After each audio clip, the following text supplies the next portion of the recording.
예, 오늘은 창세기 37장 말씀을 본문으로 해서 제목은 꿈꾸는 자의 고난이라는 이런 제목으로 요셉의 좀 삶을 함께 공부하겠습니다. 지난번 제가 한번 말씀드린 것 같은데요. 의학자들의 말에 의하면 우리 모든 사람은 매일매일 꿈은 꾸는데 70년을 산다고 쳤을 때 약 12만 7천 번 정도 꿈을 꾼다고 그래요. 요거를 12만 7천 나누기 70 나누기 365 하면은 5번 정도가 됩니다. 저나 여러분이나 모든 사람들이 일반적으로 매일 밤 대여섯 개의 꿈을 꾼다는 거예요. 여러분 잘 인정이 안 되실 때 이거는 사실이고요. 과학적인, 의학적인 사실이기도 하죠. 여러분 뭐 어젯밤에도 꿈을 그렇게 꾸셨을 텐데 뭐 어젯밤 꿈꾼 게 기억이 안 나시면 여러분 잠을 잘 주무신 거고 또 건강하시다는 그러한 의미인 것 같습니다. 꿈을 꾸면서 우리 뭐 무의식 속에 있는 이런저런 생각, 또 복잡한 고민거리, 뭐 이런저런 것들이 소위 뭐 컴퓨터로 치면은 리부팅 한다고 할까요? 리셋되는 그러한 일들이 우리 뇌 속에서, 의식 속에서 매일매일 있다는 거죠. 어쨌든 우리 많은 사람은 이제 매일 꿈을 꾸는데 중요한 거는 사람이 꾸는 꿈보다 하나님이 주시는 꿈이 있다는 거죠. 그것을 우리는 소위 이제 비전이다라고 이야기를 합니다.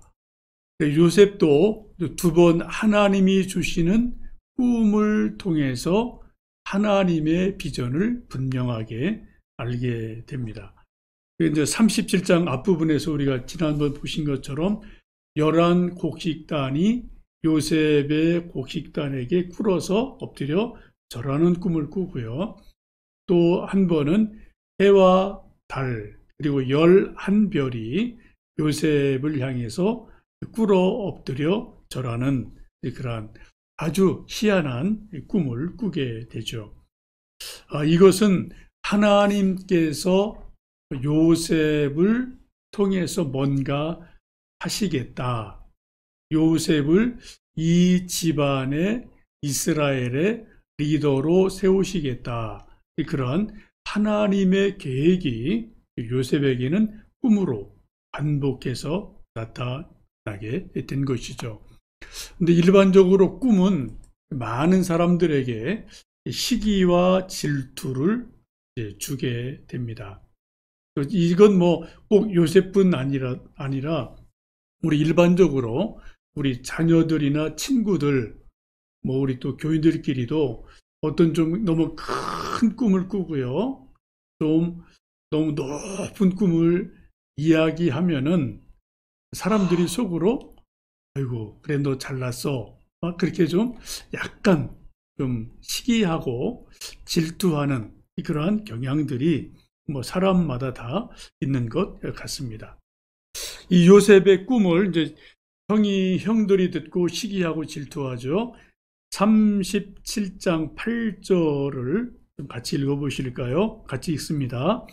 그의 형들이 그에게 이르되 내가 참으로 우리의 왕이 되겠느냐 참으로 우리를 다스리게 되겠느냐 하고 그의 꿈과 그의 말로 말미암아 그를 더욱 미워하더니 거기 보시면은 형들이 요셉을 미워한 이유가 2가지죠. 첫 번째는 그의 꿈 자체를 미워한 거예요. 11곡식단이 절하는 것, 해, 달과 별들이 절하는 것. 그 꿈 자체가 심상치 않은데 뭔가 분명하게 뭔가가 있는 것 같은데 그 꿈이 그렇게 썩 형들 입장에서는 기분 좋은 꿈이 아니죠. 동생한테 엎드려 절하니까요. 꿈 자체를 미워했습니다. 또 하나는 뭘 미워했나요? 요셉의 말을 미워했어요. 그의 말로 말미암아 더욱 미워했다라고 말씀을 합니다. 한번 여러분 상상을 해보시면 요셉이 형들에게 자기 꿈을 이야기할 때 아주 겸손하게 또 아주 낮은 자세로 이게 좀 제가 이러이러한 꿈을 꿨습니다. 그렇게 말했을까요? 아니면 조금 뭔가 자랑스럽게 아주 뭔가 어깨를 쫙 펴고 그렇게 좀 당당하게 말했을까요? 아마도 후자일 가능성이 훨씬 많죠, 그죠? 그러면 우리 보통 사람들도 그렇지 않습니까? 나쁜 꿈을 꾸면은 기가 죽어서 아주 뭐 조그맣게 말을 해요. 좋은 꿈을 꾸면은 기가 살아서 힘차게 신나서 이야기하지 않겠습니까? 요셉도 그랬을 것 같아요. 그랬더니 형들이 그 꿈 자체도 기분이 나쁜데 막 자랑스럽게 말하는 것을 보고 더욱더 요셉을 미워했다라고 말씀을 하고 있습니다. 한마디로 말하면 좀 시건방지게 형들의 보기에는 시건방지게 이제 보인 것이기 때문에 미움을 받게 되죠. 그래서 네 번째 보시면 형들은 요셉을 부를 때 뭐 동생 요셉아 그렇게 부르지 않고요. 오늘 19절 말씀 보시면은 꿈꾸는 자가 오는도다 라고 말씀을 합니다. 이거는 우리 성경에서 우리가 볼 때는 꿈꾸는 자, 하나님의 꿈을 꾸는 사람, 우리에게 좋은 의미로 말하지만 형들의 입장에서 보았을 때는 이 말은 상당히 비아냥거리는 말임에 틀림이 없습니다. 그럼 쉽게 말씀드리면 꿈꾸는 자가 뭔가요? 아이고 저 꿈쟁이가 오는구나. 그렇게 말한 거로 보시면 좋겠습니다. 우리 예수님 믿는 사람들을 이제 믿는 사람들은 뭐 성도, 뭐 그리스도인 이렇게 좋은 표현으로 말을 하지만 지금도 신앙이 없는 세상 사람들은 우리를 부를 때 아이고 저 예수쟁이들 뭐 그렇게 이야기를 하죠.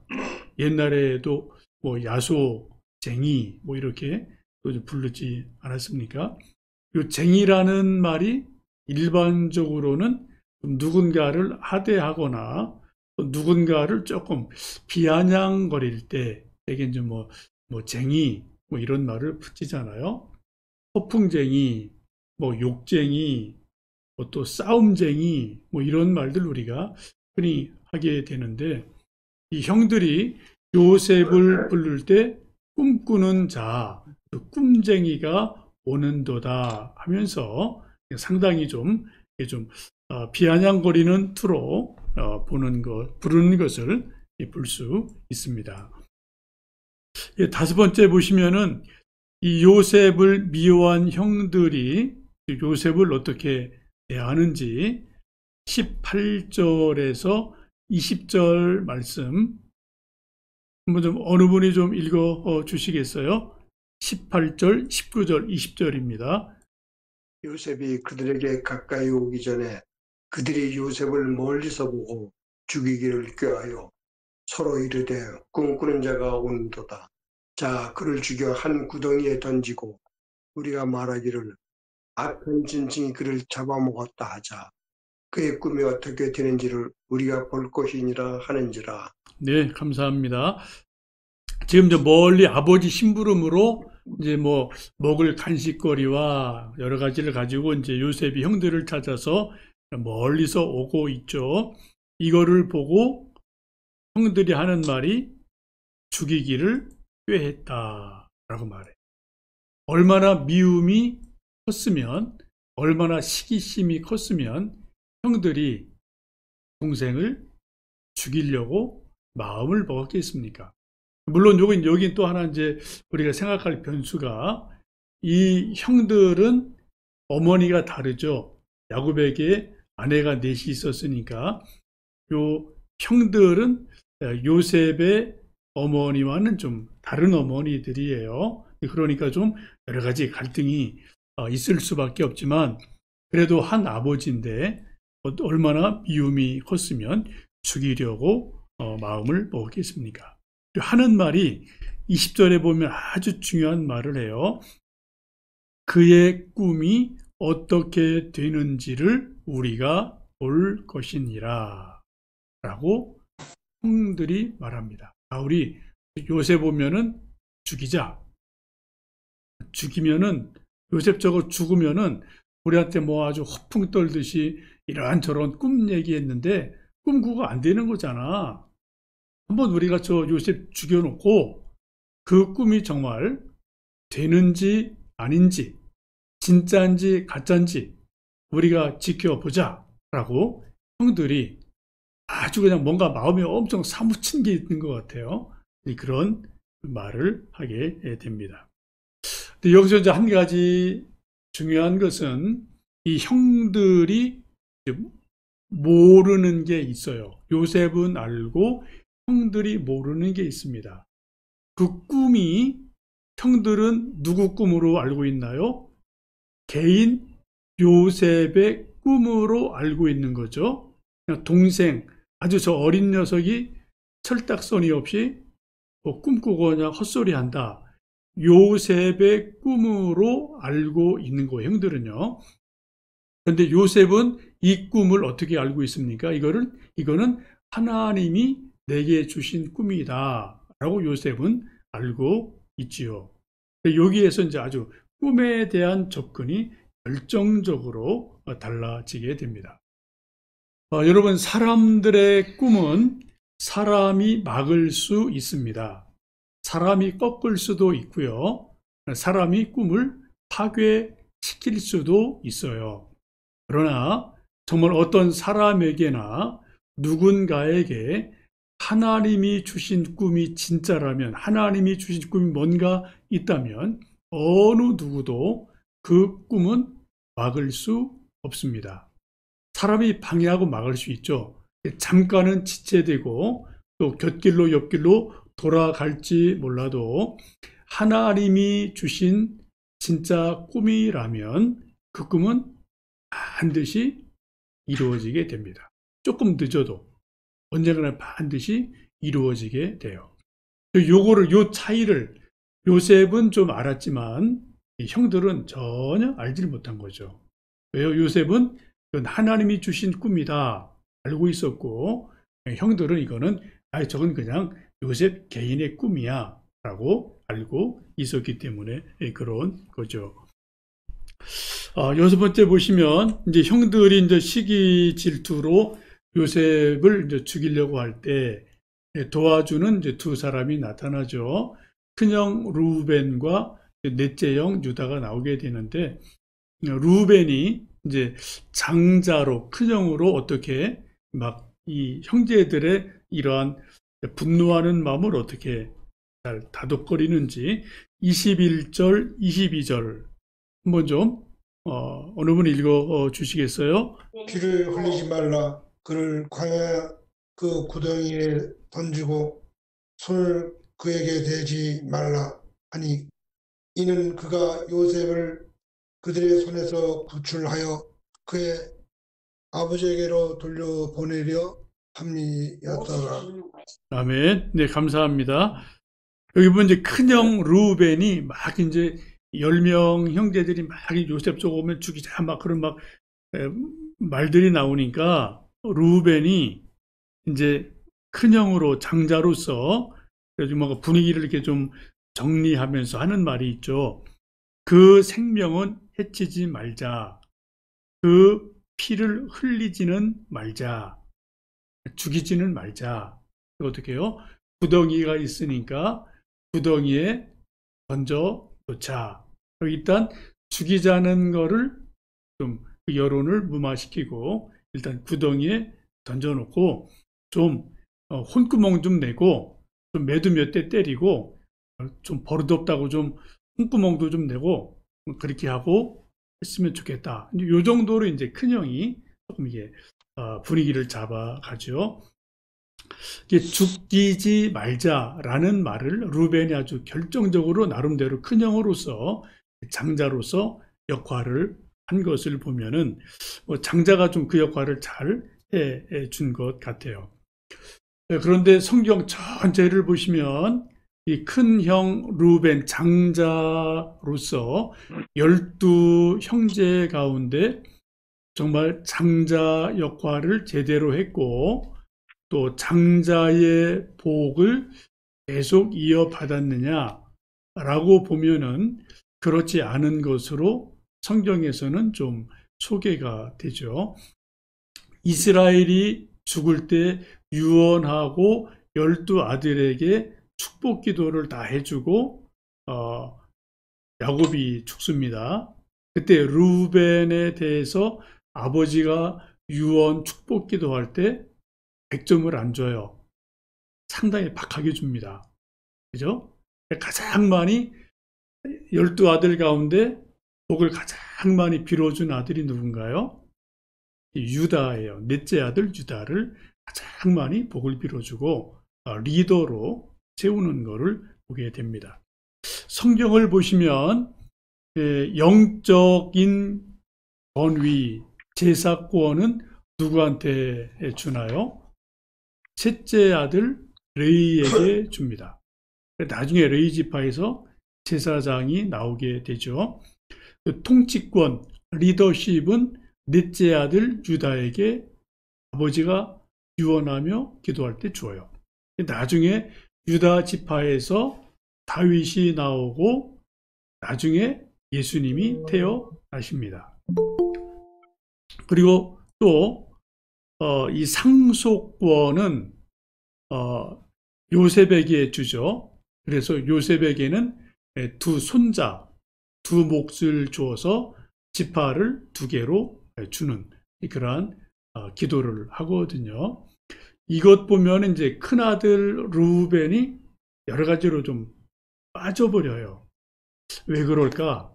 뭐 우리가 다는 알 수 없지만 성경에 나타나는 여러 가지 사건 가운데 2가지가 좀 짐작할 수 있습니다. 첫 번째는 이때 요셉이 죽을 위기에 있을 때 좀 나름대로 역할은 했지만 100% 제대로 큰 형으로서 역할을 못한 것 같다. 그런 게 하나 있고요. 또 이제 성경을 쭉 읽어보시면은 나중에 이 루벤이 서모인 빌하와 통간하는 일이 일어나요. 그래서 아버지가 그 말을 듣고 상당히 이제 분노하고 또 꾸짖는 거를 볼 수가 있죠.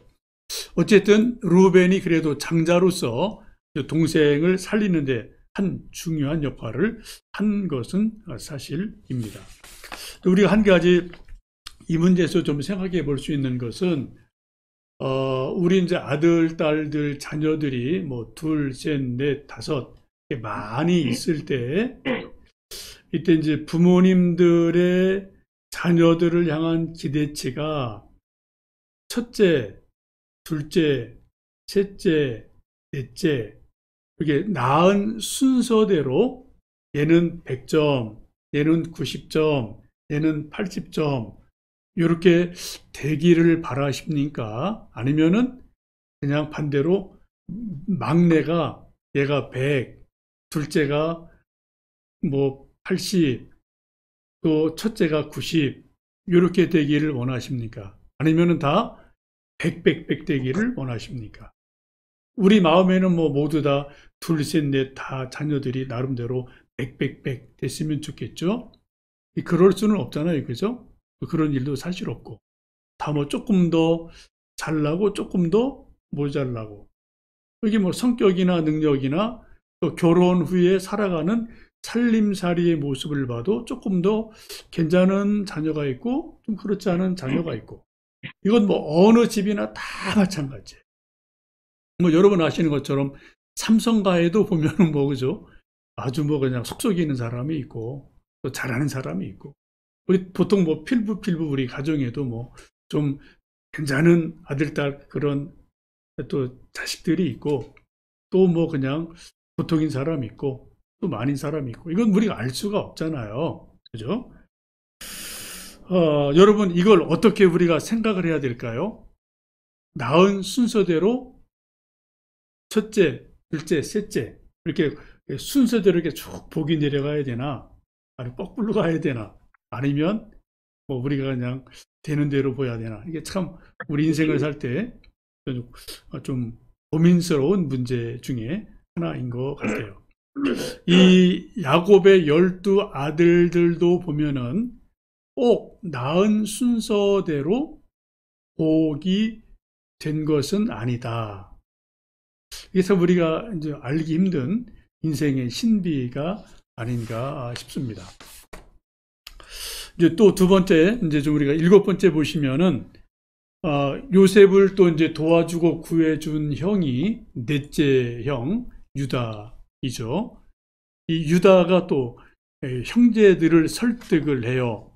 26절, 27절 말씀 좀 한번 읽어 주시겠어요? 유다가 자기 형제에게 이르되 우리가 우리 동생을 죽이고 그의 피를 덮어둔들 무엇이 유익할까? 자, 그를 이스마엘 사람들에게 팔고 그에게 우리 손을 대지 말자. 그는 우리의 동생이요 우리의 혈육이니라 하매 그 형제들이 청종하였더라. 예. 그 이제 큰 위기는 벗어났어요. 이제 맏형 루벤이 야 우리 죽이지는 말자, 피 흘리지 말자, 구덩이에 던지자 해서 거기까지는 형이 큰 불은 껐어요. 근데 요때 넷째 형 유다가 말할 때는 성경을 쭉 보시면은 루벤은 이 자리에 없었어요. 잠깐 좀 다른 볼일 때문에 자리가 없는 그 상태에서 또 이제 막 이런저런 말이 나오는 거죠. 뭐 죽이자, 아니 그냥 살려두자. 요렇게 말을 하고 있을 때 저쪽에서 낙타를 타고 오는 대상들이 오게 되죠. 이스마엘 사람들이 이제 좀 여러 가지 유향, 또 향품 뭐 이런 거를 가지고 장사하는 사람들이 오는 것을 보고 그때 넷째 형 유다가 형제들에게 설득을 합니다. 우리가 우리 동생 죽이고 그 피를 덮어둔들 무엇이 유익하겠느냐. 우리 동생 죽이고 피 우리가 모른다고 덮어놓은들 무슨 유익이 있겠느냐. 유익하지 않다. 그래서 제안을 하죠. 이스마엘 사람들, 이 대상들에게 이 요셉을 팔자. 우리 손은 대지 말자. 왜? 아무리 미워도 우리 동생이요, 우리 혈육이지 않느냐라고 형제들에게 다른 안을 제안을 합니다. 좀 노예로 팔고 우리가 직접 죽이지는 말자. 왜? 우리 동생이고 혈육 아니냐라고 설득을 합니다. 끝부분 보시면은 아주 중요한 말씀이 나오죠. 그의 형제들이 청종하였더라 라고 말씀을 해요. 귀를 기울여서 잘 들었다는 거예요. 이걸 보면은 첫째 형 루벤보다 유다가 훨씬 더 설득력 있게 요셉 죽이지 말고 우리 그냥 종으로 팔아버립시다. 우리 손에 피 흘리지 맙시다. 우리 동생이고 혈육이잖아요. 라고 아주 설득력 있게 얘기를 했어요. 형제들이 다 오케이, 동의를 했다, 청종했다 라고 말씀을 합니다. 이거 보면 아마도 좀 루벤보다 넷째인 유다가 여러 가지로 좀 설득력이나 리더십이 조금 더 나은 아들인 것 같습니다. 그래서 결국은 이제 형제들의 동의를 얻어서 노예로 팔아버리게 되죠. 그래서 그 다음 8번 보시면은 형들이 요셉을 이제 그 은 20에 팔아서 애굽의 종으로 팔려가게 됩니다. 37장 끝절 36절 보시면은 그 미디안 사람들은 그를 애굽에서 바로의 신하 친위대장 보디발에게 팔았다고 성경은 말씀을 그렇죠. 여기서 이제 우리 한 가지 생각하실 거는 이 요셉과 예수님은 비슷한 점이 아주 많이 있어요.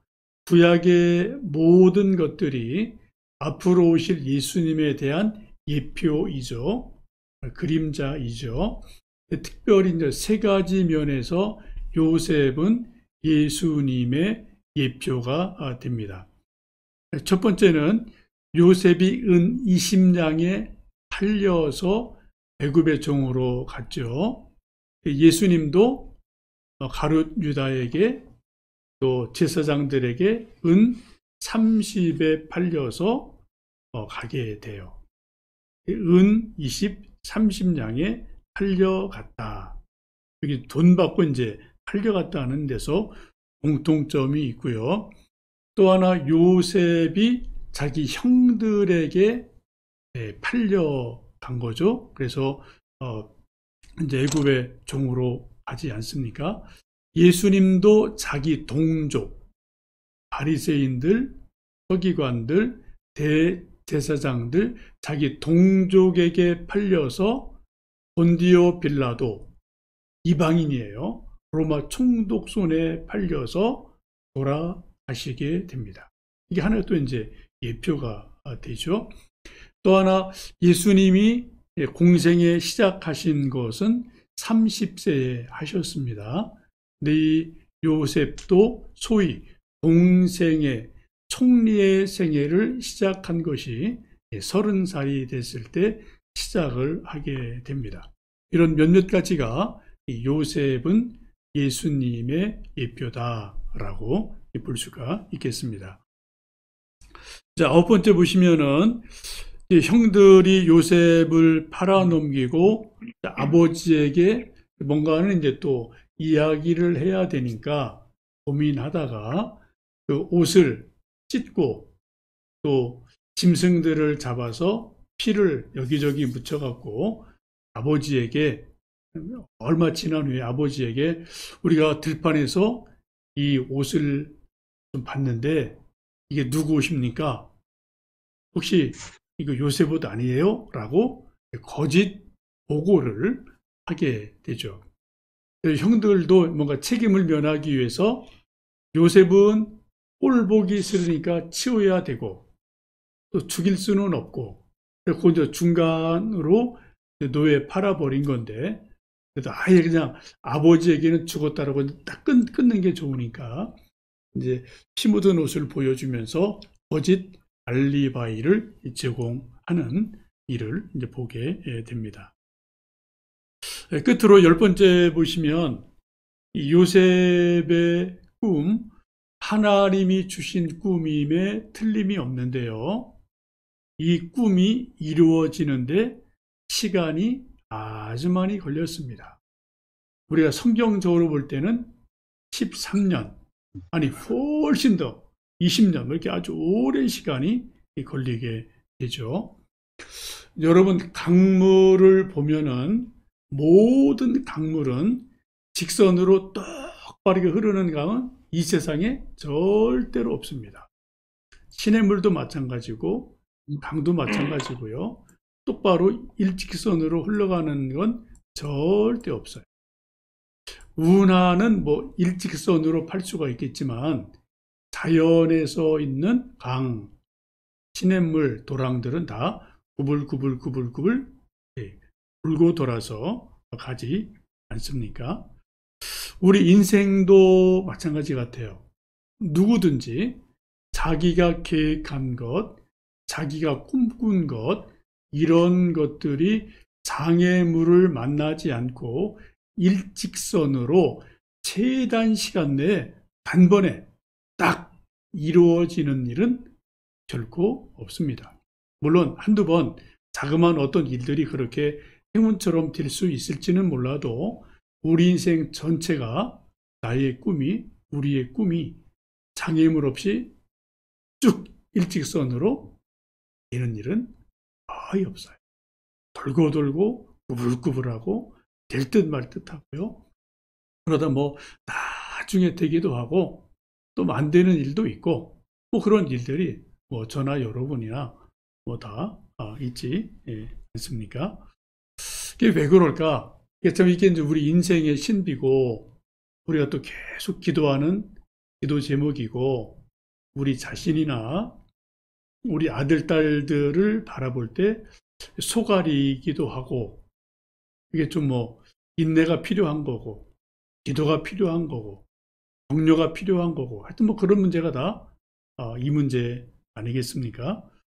이거를 좀 이제 잠언서 말씀해 보시면 이런 말씀이 있어요. 우리 잠언 17장 3절 우리 거기 앞에 좀 보이시죠? 같이 읽어보십니다. 도가니는 은을 풀무는 금을 연단하거니와 여호와는 마음을 연단하시느니라. 참 이게 어려운 말이에요. 은이 그냥 여러분 금이나 은이 자연 상태에서 사금이나 이런 거 캘 때 100% 순도의 금은 절대로 없습니다. 그렇죠? 다 같은 금광석, 은광석을 깨면은 거기서 이제 뭐 금을 추출해내죠. 제가 어떤 글을 보니까 금광석 1톤을 캐서 이제 다 빠고 불에 태우고 정련을 하죠. 그럼 보통 이게 좀 상업적인 가치가 있는 그래도 이제 광산업자들이 할 수 있는 그 어떤 그 채산성 뭐 이게 있잖아요. 돈이 되는 거 기준이. 여러분 1톤의 금광석을 캐서 깨고 불로 태워서 정련해서 금이 얼만큼 나오면은 이게 장사가 될까요? 대략 1톤의 금광석을 캐서 나름대로 채산성 있는 걸 캐는 거죠. 아닌 거 아예 버리고 그래서 먼저 깨고 불로 볶고 다 해서 만들면 4g 빼면은 채산성이 있는 거예요. 4g. 여러분 대단하죠? 이게 금이 그러니까 금인 것 같아요. 어쨌든 사람들이 풀물을 통해서 금을 연단해서 1톤을 돌을 깨면은 그만큼 4g 얻는 거예요. 돌반지 하나 정도. 그 정도 하나 얻는 거. 그러면 장사되는 거예요. 근데 하나님은 뭐를요? 우리 마음을 계속 연단하셔서 만들어 가신다. 라고 성경은 말씀을 하죠. 또 히브리서 12장 11절 말씀 함께 읽어보십니다. 무릇 징계가 당시에는 즐거워 보이지 않고 슬퍼 보이나 후에 그로 말미암아 연단 받은 자들은 의와 평강의 열매를 맺느니라. 징계받는 것, 연단 받는 것이 분명히 즐거운 일은 아니죠. 신나는 일은 분명히 아니에요.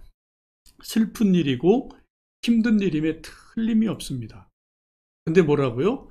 그로 말미암아 연단받은 자들은 열매를 맺는데 무슨 열매요?